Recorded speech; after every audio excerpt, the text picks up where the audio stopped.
بسم اللہ الرحمن الرحیم۔ حکیم الامت مجدد الملت حضرت مولانا شاہ اشرف علی صاحب تھانوی رحمۃ اللہ علیہ کی کتاب حیات المسلمین سے روح چہارم پڑھ کر سناتا ہوں۔ خدا اور اس کے رسول صلی اللہ علیہ وسلم سے محبت کرنا۔ نمبر 1، حضرت انس رضی اللہ عنہ سے روایت ہے کہ رسول اللہ صلی اللہ علیہ وسلم نے فرمایا، 3 چیزیں ایسی ہیں کہ وہ جس شخص میں ہوں گی اس کو ان کی وجہ سے ایمان کی حلاوت نصیب ہوگی۔ ایک وہ شخص جس کے نزدیک اللہ اور اس کے رسول صلی اللہ علیہ وسلم سب سے زیادہ محبوب ہوں، یعنی جتنی محبت اس کو اللہ اور رسول سے ہو اتنی کسی سے نہ ہو۔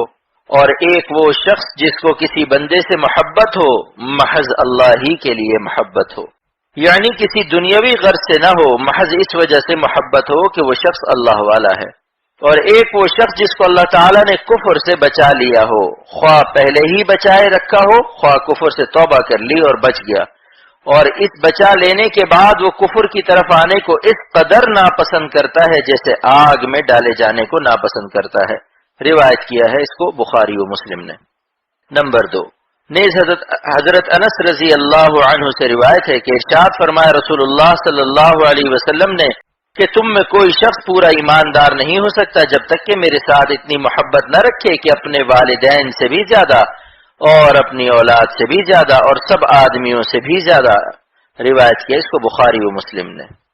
نمبر 3، حضرت انس رضی اللہ عنہ سے روایت ہے کہ رسول اللہ صلی اللہ علیہ وسلم نے فرمایا کہ بندہ ایماندار نہیں ہوتا جب تک کہ میرے ساتھ اتنی محبت نہ رکھے کہ تمام اہل و عیال سے زیادہ اور تمام آدمیوں سے زیادہ۔ روایت کیا اس کو مسلم اور بخاری نے۔ عبداللہ ابن ہشام کی روایت میں یہ بھی ہے کہ حضرت عمر رضی اللہ عنہ نے عرض کیا، یا رسول اللہ صلی اللہ علیہ وسلم، بے شک مجھ کو آپ کے ساتھ سب چیزوں سے زیادہ محبت ہے بجز اپنی جان کے، یعنی جان کے تو برابر آپ صلی اللہ علیہ وسلم کی محبت نہیں معلوم ہوتی۔ آپ نے فرمایا، قسم اس ذات کی جس کے ہاتھ میں میری جان ہے، ایماندار نہ ہوگے جب تک میرے ساتھ اپنی جان سے بھی زیادہ محبت نہ رکھو گے۔ حضرت عمر رضی اللہ عنہ نے عرض کیا، اب تو آپ کے ساتھ اپنی جان سے بھی زیادہ محبت معلوم ہوتی ہے۔ آپ نے فرمایا، اب پورے ایماندار ہو اے عمر۔ یعنی حضرت عمر رضی اللہ عنہ نے اول غور نہیں کیا، یہ خیال کیا کہ اپنی تکلیف سے جتنا اثر ہوتا ہے دوسرے کی تکلیف سے اتنا اثر نہیں ہوتا، اس لیے اپنی جان زیادہ پیاری معلوم ہوئی۔ پھر سوچنے سے معلوم ہوا کہ اگر جان دینے کا موقع آ جائے تو یقینی بات ہے کہ حضور صلی اللہ علیہ وسلم کی جان بچانے کے لیے ہر مسلمان اپنی جان دینے کو تیار ہو جائے گا۔ اسی طرح آپ کے دین پر بھی جان دینے سے کبھی منہ نہ موڑے، تو اس طرح سے آپ جان سے بھی زیادہ پیارے ہوئے۔ نمبر 4، حضرت ابن عباس رضی اللہ عنہ سے روایت ہے کہ رسول اللہ صلی اللہ علیہ وسلم نے فرمایا، اللہ تعالیٰ سے محبت رکھو اس وجہ سے کہ وہ تم کو غذا میں اپنی نعمتیں دیتا ہے، اور مجھ سے یعنی رسول اللہ صلی اللہ علیہ وسلم سے محبت رکھو اس وجہ سے کہ اللہ تعالیٰ کو مجھ سے محبت ہے۔ یعنی اس کا یہ مطلب نہیں کہ صرف غذا دینے ہی سے اللہ تعالیٰ کے ساتھ محبت رکھو، بلکہ مطلب یہ ہے کہ اللہ تعالیٰ کے کمالات و احسانات جو بے شمار ہیں، اگر کسی کی سمجھ میں نہ آئے تو یہ احسان تو بہت ظاہر ہے جس سے کسی کو انکار نہیں ہو سکتا۔ نمبر 5، حضرت انس رضی اللہ عنہ سے روایت ہے کہ پیغمبر صلی اللہ علیہ وسلم کی خدمت میں ایک دیہاتی حاضر ہوا اور عرض کیا، یا رسول اللہ قیامت کب ہوگی؟ آپ صلی اللہ علیہ وسلم نے فرمایا، تو نے اس کے لیے کیا سامان کر رکھا ہے جو اس کے آنے کا شوق ہے؟ اس نے عرض کیا کہ میں نے اس کے لیے کچھ بہت نماز روزہ کا سامان تو کیا نہیں، مگر اتنی بات ہے کہ میں اللہ اور رسول صلی اللہ علیہ وسلم سے محبت رکھتا ہوں۔ رسول اللہ صلی اللہ علیہ وسلم نے اس سے فرمایا کہ قیامت میں ہر شخص اسی کے ساتھ ہوگا جس سے وہ محبت رکھتا ہے، یعنی رسول اللہ صلی اللہ علیہ وسلم کا ساتھ نصیب ہوگا، اور جب رسول اللہ صلی اللہ علیہ وسلم کے ساتھ ہوگا تو اللہ کے ساتھ بھی ہوگا۔ حضرت انس رضی اللہ عنہ فرماتے ہیں، میں نے مسلمانوں کو اسلام لانے کی خوشی کے بعد کسی بات پر اتنا خوش ہوتا نہیں دیکھا جتنا اس پر خوش ہوئے۔ یعنی اس حدیث میں کتنی بڑی بشارت ہے، اگر زیادہ عبادت کبھی ذخیرہ نہ ہو تو اللہ و رسول کی محبت سے اتنی بڑی دولت مل جائے گی۔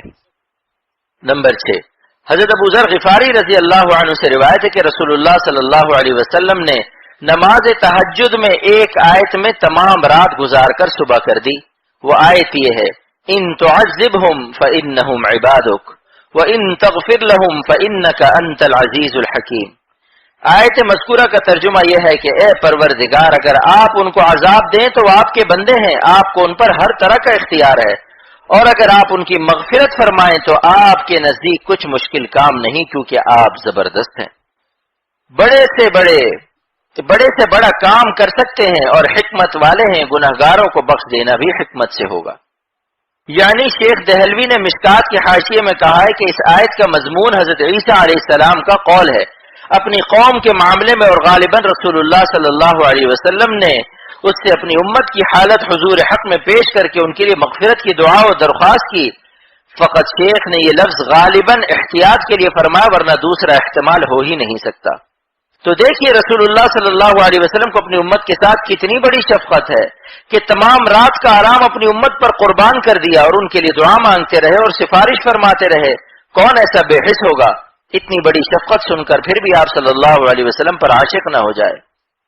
نمبر 7، حضرت ابو ہریرہ رضی اللہ عنہ سے روایت ہے کہ رسول اللہ صلی اللہ علیہ وسلم نے فرمایا، میری اور تمہاری حالت اس شخص کی سی ہے کہ جیسے کسی نے آگ روشن کی اور اس پر پروانے آ کر گرنے لگے، وہ ان کو ہٹاتا ہے مگر وہ اس کی نہیں مانتے اور آگ میں جھلستے جاتے ہیں، اسی طرح میں تمہاری کمر پکڑ پکڑ کر آگ سے ہٹاتا ہوں اور دوزخ میں لے جانے والی چیزوں سے روکتا ہوں، تم اسی میں گھسے جاتے ہو۔ دیکھیے اس حدیث میں رسول اللہ صلی اللہ علیہ وسلم کو دوزخ سے اپنی امت کو بچانے کا کتنا اہتمام معلوم ہوتا ہے۔ یہ محبت نہیں تو کیا ہے؟ اگر ہم کو ایسی محبت والے سے محبت نہ ہو تو افسوس ہے۔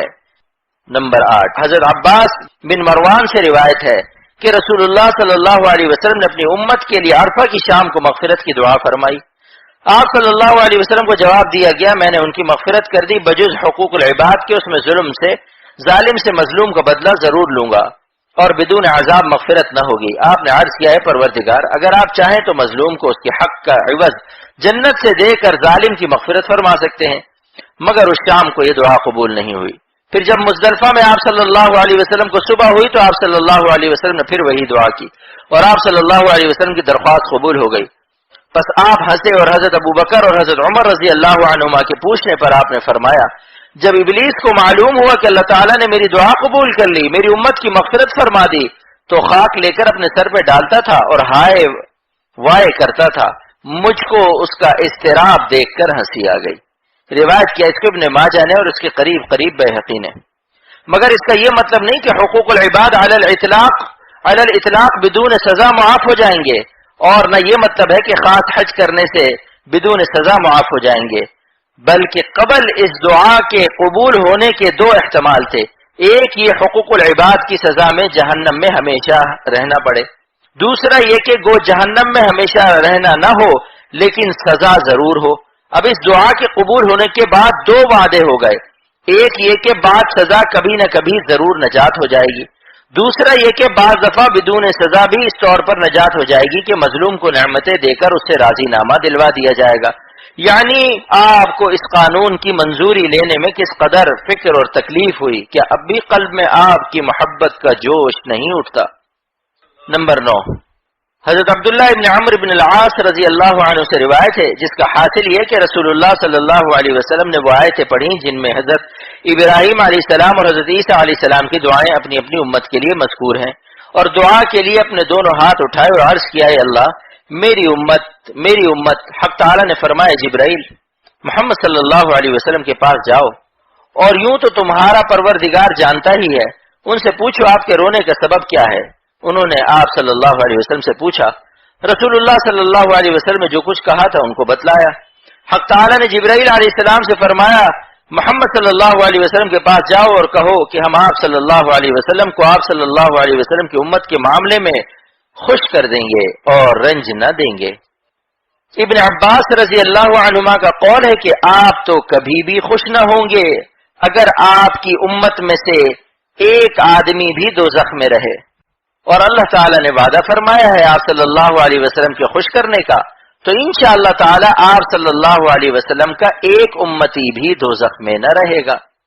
نمبر 10، حضرت عمر رضی اللہ عنہ سے روایت ہے کہ ایک شخص تھا جس کا نام عبداللہ اور لقب حمار تھا۔ رسول اللہ صلی اللہ علیہ وسلم نے اس کو شراب نوشی میں سزا بھی دی تھی۔ ایک دفعہ پھر لایا گیا اور سزا کا حکم ہوا، سزا دی گئی۔ ایک شخص نے کہا، اے اللہ اس پر لعنت کر، کس کثرت سے یہ شراب پیتا ہے۔